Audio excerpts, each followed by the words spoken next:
In the following video series, we're going to examine the different properties of logarithms, particularly the product rule of logarithms, the quotient rule of logarithms, and the power rule of logarithms. To do this, we have to remember what we've learned before. We've learned that logarithms are exponents. They're just written in a different form.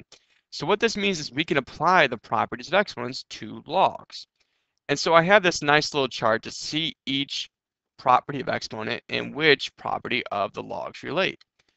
If you are dealing with the exponents, when you multiply like bases, you add exponents. You know, x to the a power times x to the b power would be x to the a plus b.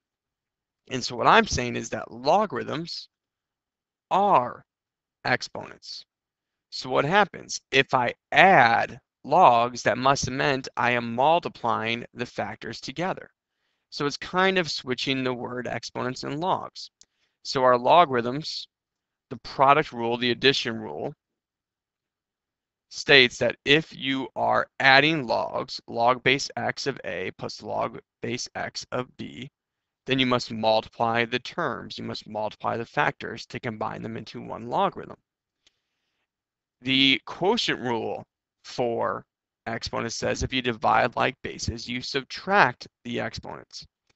X to the a over x to the b equals x to the a minus b. So then our quotient rule for logs, exchange the word exponents for logs. When you subtract logs, then you divide the terms. Log base x of a minus log base x of b equals, combine them into one log base x of a over b. The hardest one for some people to get is the power rule. When you raise a power to a power, we multiply the exponents. Now exchange the word exponents for logs. When the term of a log is being raised to a power, then multiply the log. If you have log base x of a to the b, then what happens is this exponent comes down in front and is multiplied by the log, just like how in power rule it's brought in and multiplied to the exponent. Well, logs are exponents. We exchange the two words, replace them, you multiply the log with the power. And so this is our power rule. Now, the purpose of this first slide is just to assist you with understanding how your product, quotient, and power rule of logs relates to your properties of exponents, because logs are a way to write exponents. So if I see I'm adding two logs, I have to think product rule, because that means I'm adding exponents. So I multiply.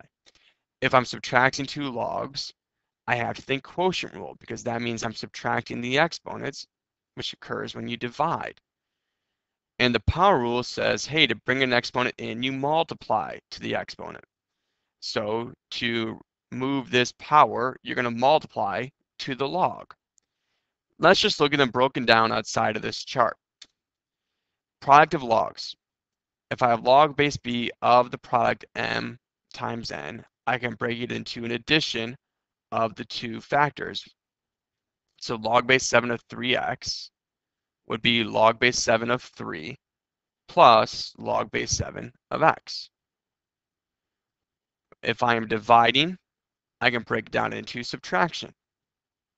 So log base 7 of x over 3 is log base 7 of x minus log base 7 of 3. And again, if you're taking the power, that power can come down in front and be multiplied. So log base 7 of x cubed, to simplify this 3, will come down in front. We can see it here and be multiplied by what remains, log base 7 of x.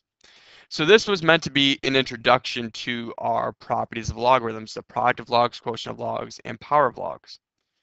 Look at the relationship in this chart between the properties of exponents and the properties of logarithms. They're very similar with each other.